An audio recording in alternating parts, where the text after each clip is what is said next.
2026 সালে যারা এইচএসসি পরীক্ষা দিবা তাদের মধ্যে দুইটা ভাগ রয়েছে। একটা রয়েছে যারা কিনা 2025 সালে ফেল করেছো এবং এরপরে আবার পরীক্ষা দিবা। আরেকটা অংশ হচ্ছে 2026 সালে যারা নিয়মিত। এখন এই জায়গায় এক প্রকার গোলমাল বেঁধে বসেছে সিলেবাস নিয়ে, পরীক্ষা পদ্ধতি নিয়ে, প্রশ্ন নিয়ে, পড়াশোনা নিয়ে, ফর্ম ফিল আপ নিয়ে, সব কিছু নিয়ে। তা আমি ভাবলাম আমি বিষয়টা ক্লিয়ার করে দিতে চাই যে সকল শিক্ষার্থী এই বিষয় নিয়ে আমাদেরকে বারবার কোশ্চেন করো, বাট আমরা আসলে সময়ের অভাবে ব্যক্তিগত কোশ্চেন উত্তর দেওয়া সম্ভব হয় না। যেহেতু এখন এটা বড়সড় প্রবলেম হয়ে গেছে প্রায় কয়েক লাখ শিক্ষার্থী, কারণ 25-এ ফেল করছে, ভূমিধস ফেল, মানে বলা যায় যে দুইজনের একজন ফেল করছিল 25-এ। 26-এর শিক্ষার্থীরা, মানে বুঝো পয়েন্টটা, 25-এর একজন ফেল করছে দুইজনের। তো তোমরা একটু ভালো করে পড়ালেখা কইরো চান্দু, নয়তো কিন্তু ধরা খাইয়া যাবা, তখন আর কান্নাকাটি করেও লাভ হবে না। সো ভালো করে পড়াশোনা করো। কথা বলি আমরা মেইন টপিকে, যে যারা 25-এ ফেল করেছিল তারা আসলে 26-এ কীভাবে পরীক্ষা দিবা। পয়েন্টগুলো কি? পয়েন্ট হচ্ছে সিলেবাস, পয়েন্ট হচ্ছে প্রশ্ন, পয়েন্ট হচ্ছে পরীক্ষার নিয়ম, পয়েন্ট হচ্ছে বাকি সব বিষয়গুলো। আগে আমি ক্লিয়ার করে দিতে চাই তোমাদের ফর্ম ফিল আপ প্রসঙ্গে।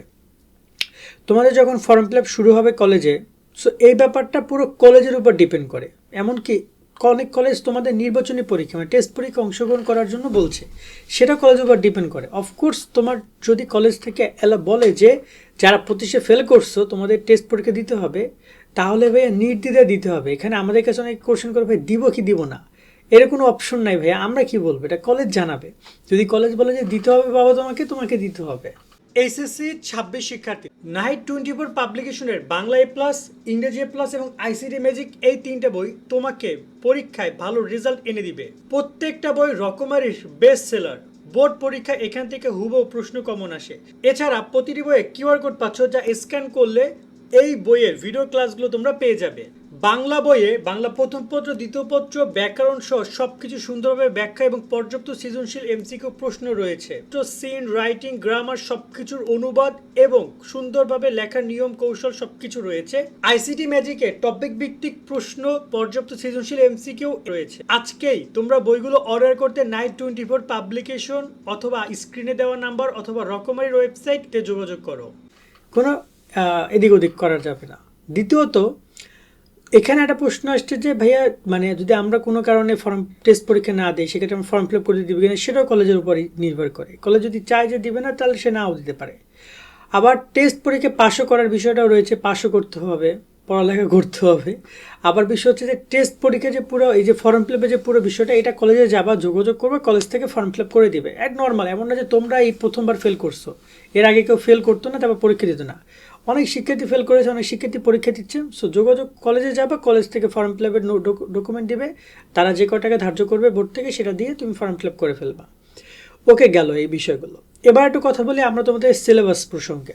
25-এ শিক্ষার্থীরা পাগল বানাই ফেলছো, কারণ তোমরা জানো 25-এ ফুল শর্ট সিলেবাসে পরীক্ষা হয়েছে, আর 26-এ কিন্তু ফুল সিলেবাসে পরীক্ষা হচ্ছে। ফুল মানে হচ্ছে তোমাদের 25-এ মানে বইয়ের অর্ধেক অংশে পরীক্ষা হয়েছে, অর্ধেক অংশে বা 70% অংশে।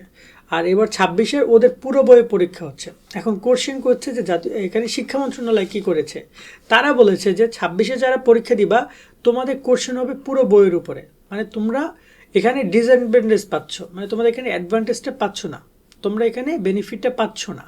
সেই জায়গায় তোমাদের পুরো বইয়ের উপরে প্রশ্ন হবে, এখানে কোনো প্রকার এদিক ওদিক হবে না, যেটা তোমরা শুরু থেকে জেনে এসেছো। কিন্তু যারা 25-এ ফেল করেছিলা, যাদের জন্য আজকের ভিডিওতে কথা বলা, 25-এ ফেল করেছো, তোমাদের সিলেবাস হবে তোমরা যে সিলেবাসে ফেল করেছো সেই সিলেবাসে। সিম্পল কথা, মানে শর্ট সিলেবাস। ওকে, তোমরা যে সিলেবাস পরীক্ষা দিয়ে ফেল করছো ওই সিলেবাসে তোমাদের পরীক্ষা হবে। তাহলে কি দাঁড়াচ্ছে? তাহলে দাঁড়াচ্ছে যে দুইটা প্রশ্নে পরীক্ষা হবে। একটা প্রশ্ন হচ্ছে নর্মাল স্টুডেন্টের জন্য, যারা নিয়মিত, তাদের ফুল সিলেবাসে প্রশ্ন আসবে। আরেকজন হচ্ছে যে তোমরা হচ্ছে যে শর্ট সিলেবাসের জন্য। আমি বাংলা দিয়ে বোঝাই। বাংলায় প্রথম পত্রে নব্য লেখক দিবসের প্রতি নিবেদক, এই অধ্যায়টা কিন্তু 26-এর শিক্ষার্থীরা পড়েছো, কারণ তোমাদের ফুল বই। কিন্তু 25-এর শিক্ষার্থীরা কিন্তু নব্য লেখক দিবস পড়ো নাই, কারণ তোমাদের কিন্তু শর্ট সিলেবাস ছিল। সো তোমাদের পড়তে হবেও না, তোমাদের দুটো আলাদা আলাদা কোশ্চেন হবে, সেটার কথা শিক্ষা মন্ত্রণালয় জানিয়েছে। ওকে, সো আশা করি এবারও বিষয়টা কনফার্ম। এবার আসি প্রশ্ন, আরেকটা গুরুত্বপূর্ণ বিষয় নিয়ে, এমনি প্রশ্ন নিয়ে, যে প্রশ্ন কি খুব কঠিন হবে, খুব সহজ হবে। বিষয়টা হচ্ছে যে ওভারঅল 25-এ কোশ্চেনটা অবশ্যই একটু ইজি হইতে পারে, 26-এ কোশ্চেনটা টাফ হইতে পারে, কারণ যেহেতু পুরো বই থেকে কোশ্চেন আসবে, যেখানে 10টা অধ্যায় মিলিয়ে টোটাল 60টা কোশ্চেন করবে ধরে নাও। আর উপায় দিয়ে ওদের 6টা অধ্যায় থেকে 7টা কোশ্চেন করবে, তো অবশ্যই দেখা যায় যে প্রশ্ন একটু ইজি হবে।